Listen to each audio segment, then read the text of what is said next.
UP 9 बजे की तमाम बड़ी खबरें आपके सामने होंगी, लेकिन सबसे पहले देखिए महानगर टॉप 10। झांसी में जान जोखिम में डालकर रील बनाने का वीडियो आया सामने।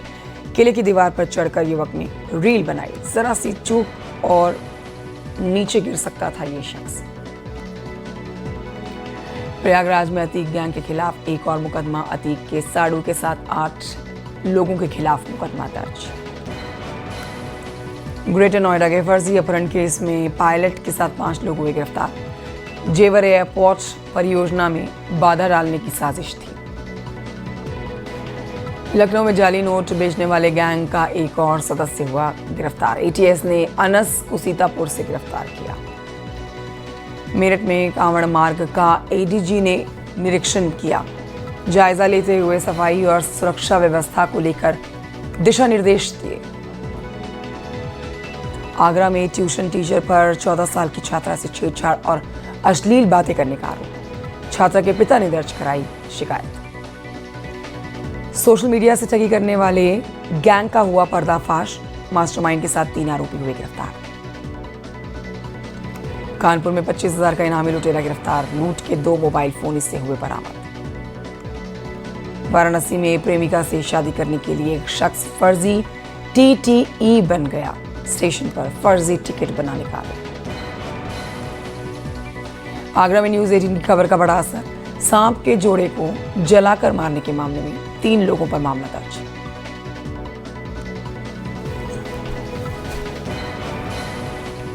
और आई खबर आपको विस्तार से दिखाएंगे। यूपी 9 बजे में सबसे पहले जानिए कि पहाड़ पर इस समय आफत की बारिश लोगों की चिंता बढ़ा रही है।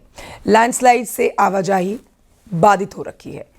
तस्वीरें आप देख रहे हैं पहाड़ यानी कि उत्तराखंड से लैंडस्लाइड की तस्वीरें आपके सामने मोबाइल में रिकॉर्ड की गई और सड़क को साफ करने का काम यहाँ पर बीआरओ के द्वारा किया ही जा रहा था कि ऊपर से फिर से पत्थर गिरने लगे। बड़े बड़े बोल्डर जेसीबी के ऊपर गिरते हुए आपको नजर आएंगे। जेसीबी पहले ही मलबा हटाने का यहाँ काम कर रही थी।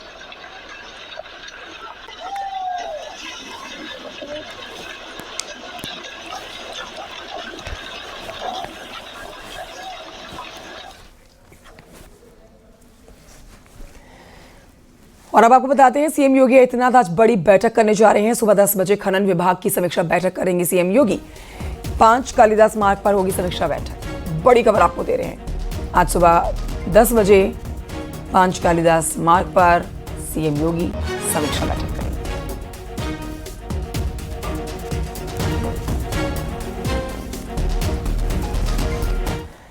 ग्रेटर नोएडा से खबर अगली, जहां पर ग्रेटर नोएडा अथॉरिटी ने अवैध निर्माण के खिलाफ कार्रवाई की। आमका गांव में अवैध निर्माण के खिलाफ कार्रवाई की गई। भूमाफियाओं के खिलाफ केस दर्ज किया गया। अथॉरिटी की ओर से नोटिस मिलने के बाद लगातार निर्माण कार्य जारी रहा। बुलडोजर एक्शन के जरिए करोड़ों रुपए की जमीन कब्जा मुक्त कराई गई। बुलडोजर कार्रवाई के दौरान झड़प देखने को मिली, हालांकि पुलिस ने बीच बचाव किया।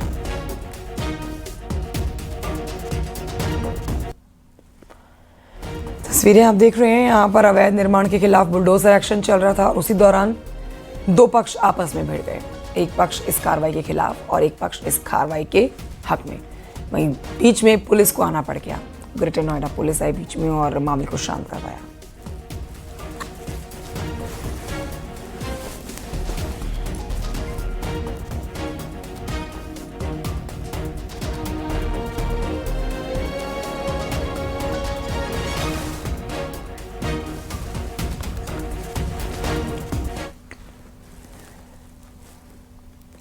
खबर ललितपुर से है, जहां पर एक तेज रफ्तार स्कॉर्पियो और ट्रैक्टर में जोरदार भिड़ंत हो गई। टक्कर इतनी जोरदार थी कि ट्रैक्टर के 2 हिस्से हो गए। ट्रैक्टर चालक घायल हुआ, उसे अस्पताल में भर्ती कराया गया।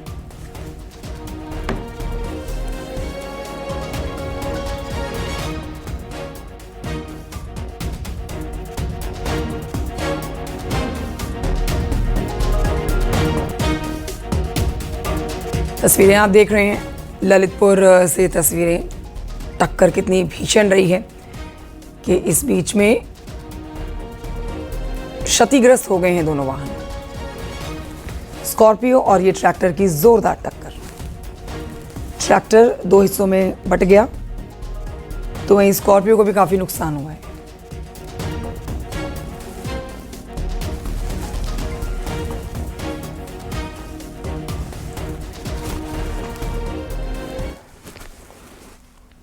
और ये बढ़ते आगे फिरोजाबाद की खबर आपको बताते हैं, जहां पर मुहर्रम और कांवड़ यात्रा को लेकर टुंडला नगर में डीआईजी आगरा ने निरीक्षण किया।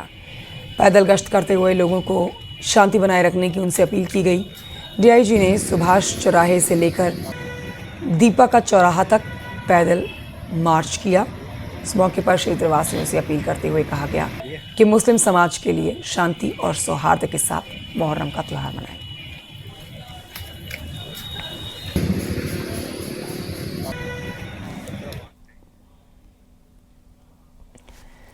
संभल जिले में मुहर्रम के त्यौहार को शांतिपूर्ण तरीके से संपन्न कराने के लिए प्रशासन ने तैयारियां शुरू कर दी हैं। तस्वीरें आप देख रहे हैं, बैठकों का दौर चल रहा है। यहां पर वॉलंटियर्स के लिए ड्रेस कोड भी जारी किया गया है। बैठक के दौरान ये फैसला लिया गया, हथियारों के प्रदर्शन पर रोक है। कल ये बैठक हुई है जहां पर देखिए मुस्लिम समुदाय के लोगों के साथ यहां पुलिस ने बैठक की और कुछ महत्वपूर्ण जानकारी उन्हें दी गई और कुछ गाइडलाइंस बताई गई हैं जो योगी सरकार की तरफ से तय की गई हैं, जिसमें हथियारों का प्रदर्शन नहीं होगा, शांति बनी रहेगी। ताजिया उठाने वाले वॉलंटियर्स की पहचान के लिए कैंप या फिर अंगोछा बनाने के भी निर्देश जारी किए गए हैं। कोई भी अपराधी वॉलंटियर नहीं होगा। बैठक में मौजूद कमेटी के सभी सदस्यों ने प्रशासन को सहयोग का भरोसा दिया। जो डीजे लाउड स्पीकर आप यूज करेंगे वो 2 बॉक्स या 2 सुराही या लगा रहा हूं मैं, या तो 2 बॉक्स या 2 सुराही, इन्हीं को बुक करेंगे। हाइट का जो पिछले साल थी, जो शासन की गाइड थी, इस बार भी वही है, 10 फीट वाला।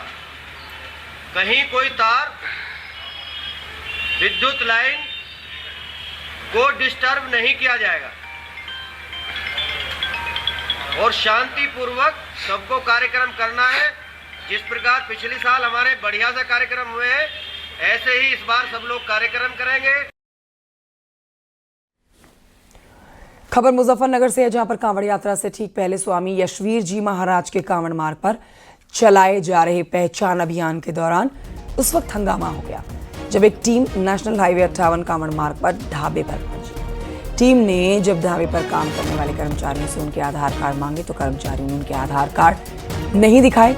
अब इसी पर शक होने के बाद जब टीम ने ढाबे पर लगे हुए बारकोड को स्कैन किया तो उसमें मालिक का नाम मुस्लिम समुदाय से निकलकर सामने आया। इसके बाद आरोप है कि हिंदू संगठन की टीम इस ढाबा कर्मचारी के पास पहुंचकर इसकी पैंट उतारने की कोशिश करती है।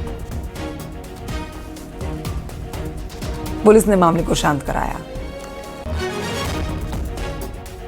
ये बहुत बड़ी संख्या में हरिद्वार से कांवड़ यात्रा मार्ग पर ऐसे मुसलमानों के होटल हैं, ढाबे, चाय की दुकान, मिठाई की दुकान, जूस की दुकान, जो सनातन धर्म के देवी देवताओं के नाम पर, सनातन धर्म के लोगों के नाम पर या भ्रमित नाम से चलाते हैं, लेकिन वे चलाने वाले सनातन धर्म के नहीं, वे मुस्लिम होते हैं।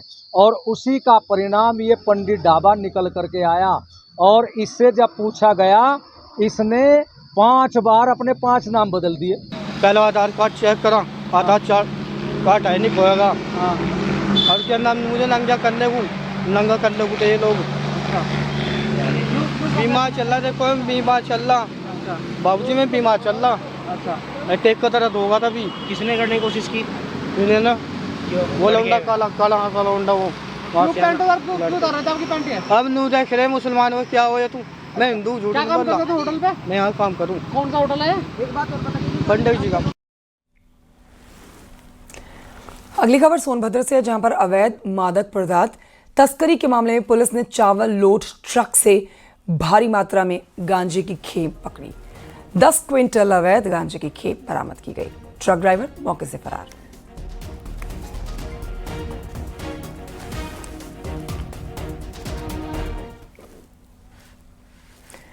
फर्रुखाबाद से अगली खबर, जहां पर फायरिंग के आरोपी से पुलिस की मुठभेड़ हो गई, जिसमें आरोपी के पैर में गोली लगी। मौके से पुलिस ने 3 बदमाशों को धर दबोचा। बीते रोज हुए गोलीकांड में एक शख्स की मौत हो गई थी, जबकि 2 लोग घायल हुए थे।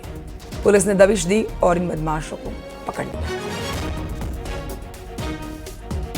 पुलिस के द्वारा जब आगे फायरिंग में एक अभियुक्त जिसका नाम सत्यपाल है, उसको गोली लगी है उसका नवाबगंज सीएचसी में इलाज चल रहा है। अन्य 2 अभियुक्त अंधेरे का फायदा उठा के वहां से भागे। बाद में पुलिस द्वारा कॉम्बिंग की गई। कॉम्बिंग के दौरान अन्य 2 अभियुक्त थे, वो भी गिरफ्तार कर लिए गए हैं। एक अन्य अभियुक्त जो इसमें नामजद है, जो इनका अभियुक्तों का पिता है, वो पहले हिरासत में उसको लिया जा चुका है। अभियुक्तों के खिलाफ अनावश्यक वैधानिक कार्रवाई की जा रही है। अभियुक्तों के पास से लाइसेंसी एक नाली बंदूक, एक तमंचा, कुछ कारतूस बरामद हुए हैं। अन्य आवश्यक वैधानिक कार्रवाई की जा रही है। कासगंज में पुलिस को बड़ी सफलता मिली, जहां पर एसओजी और पुलिस की ज्वाइंट ऑपरेशन में रेप के आरोपी को धर दबोचा गया। एनकाउंटर में इसे पकड़ा। 4 साल की मासूम बच्ची को चॉकलेट देने के बहाने इसने दुष्कर्म किया। दरिंदगी के बाद आरोपी मौके से फरार था, जिसकी धरपकड़ के लिए लगातार दबिश दी जा रही थी। एनकाउंटर के बाद ये बदमाश पकड़ा गया।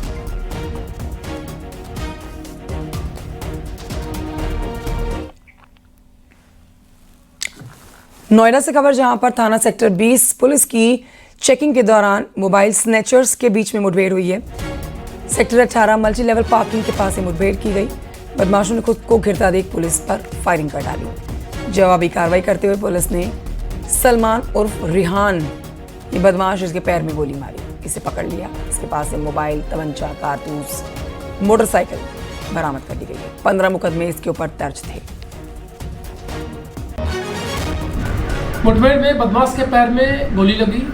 पूछताछ करने पर स्पष्ट हुआ कि इसका नाम सलमान पुत्र रिहान है, जो सीमापुरी नई दिल्ली का रहने वाला है। ये एक चोर और स्नैचर है। इसके ऊपर पूर्व में लगभग 1.5 दर्जन मुकदमे पहले से पंजीकृत हैं। इसके कब्जे से एक हीरो होंडा मोटरसाइकिल बिना नंबर प्लेट की, इसके अतिरिक्त 5 अदद मोबाइल फ़ोन, तमंचा, जिंदा कारतूस, खोखा कारतूस बरामद हुए हैं।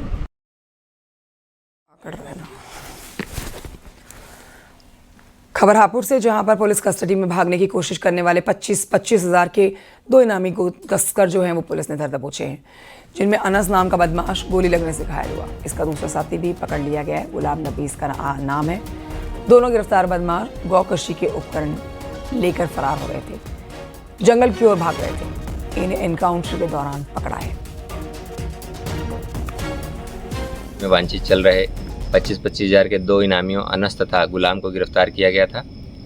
गोकशी के उपकरणों की बरामदगी हेतु दोनों अभियुक्तों को बागड़पुर गावड़ी जंगल की ओर ले जाया गया था, जहां बरामदगी के समय गोकशी के उपकरणों में छुपाए गए तमंचे से अभियुक्त अनस द्वारा पुलिस पार्टी पर फायर किया गया। जवाबी कार्रवाई में अभियुक्त अनस के पैर में गोली लगी है, जिसे इलाज हेतु अस्पताल भिजवा दिया गया है। दोनों अभियुक्तों पर संयुक्त रूप से लगभग 30 से अधिक मुकदमे पंजीकृत हैं। दोनों अभियुक्तों के विरुद्ध आवश्यक विधिक कार्रवाई कराई जा रही है। खबर हरदोई से, जहां पर अमरनाथ यात्रा पर श्रद्धालुओं का पहला जत्था रवाना हो गया। ये जत्था हरदोई रेलवे स्टेशन से ट्रेन से बाबा बर्फानी के दर्शन के लिए निकला। जत्थे में 25 से 26 श्रद्धालु शामिल हैं। पूरे उत्साह और श्रद्धा के साथ उन्होंने भोले बाबा का जयकारा लगाते हुए रवानगी की। स्टेशन परिसर भोले बाबा के जयकारों से गुंजायमान हो उठा। से इस वर्ष 2025 की पहली यात्रा रवाना हुई है। पहला जत्था रवाना हुआ है, जो माता वैष्णो देवी के दर्शन करने के उपरांत बालटाल बाबा अमरनाथ के दर्शन करेगा। और ईश्वर कृपा से 2004 से लगातार यात्रा जारी है, लेकिन 2014 से इस समय जो हमारी सेना वहां डटी हुई है, ना दिल में कोई भय है, ना कोई डर है। बाबा अमरनाथ की जय है। सेना का मनोबल इतना मजबूत है, उसके मजबूत मनोबल से हमारा भी मन बहुत मजबूत हो जाता है। 24 घंटे के लिए रोकी गई चारधाम यात्रा। एक बड़ी अपडेट आपको दे रहे हैं।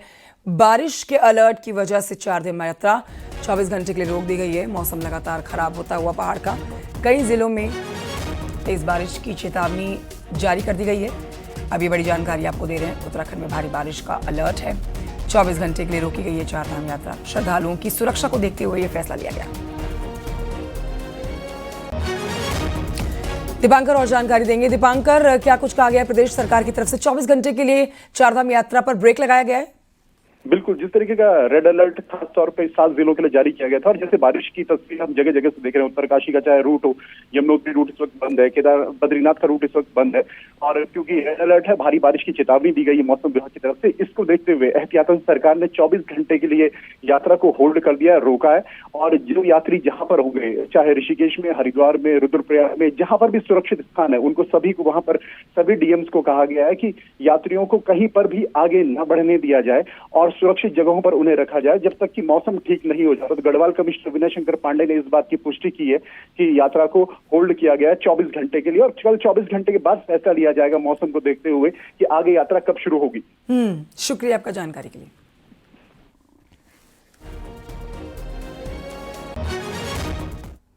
बढ़ते आगे कुछ और खबरें आप तक पहुंचाते हैं। बहराइच से खबर, जहां पर जमीनी विवाद में 2 पक्षों में खूनी संघर्ष हो गया। एक पक्ष के 3 लोग घायल हुए तो वहीं दूसरे पक्ष से भी एक शख्स पर फायरिंग कर दी गई, वो भी घायल हुआ। फायरिंग के बाद इस शख्स को अस्पताल में भर्ती कराया गया, गंभीर रूप में इसे अस्पताल में भर्ती कराया गया है। पुलिस पूरे मामले की जांच कर रही है। राम भद्रका के दिनेश अवस्थी हैं, खुदचंद केस अवस्थी। उनका कहना है कि वो महसी से मोटरसाइकिल से अपने गांव वापस आ रहे थे। गांव के बाहर ही 5-6 लोग जो उनके गांव के ही हैं, उनको रोक करके खेत में जाकर मारे पीटे और उनको बाएं पैर के घुटने नीचे और बाएं हाथ में पिंडली के पास उनको गोली मार दी। उनके द्वारा घर सूचना दी गई, उसके द्वारा पुलिस सूचना मिली और पुलिस के घर वालों के साथ CSC महसी ले गई, जहां डॉक्टर ने रिफ़र कर दिया। इस समय जिला अस्पताल बहराइच में उनका इलाज चल रहा है। 2 जगह उनको चोट दिखाई पड़ी, डॉक्टर साहब द्वारा परीक्षण किया जा रहा है। घायल के पिता चंद्रकेश अवस्थी के तहरीर थाने पर दी जा रही है। तहरीर के आधार पर अभियोग पंजीकृत कर विधिक कार्रवाई की जाएगी। वक्त एक छोटे से ब्रेक का है, कहीं मत जाइए, जल्द लौटेंगे।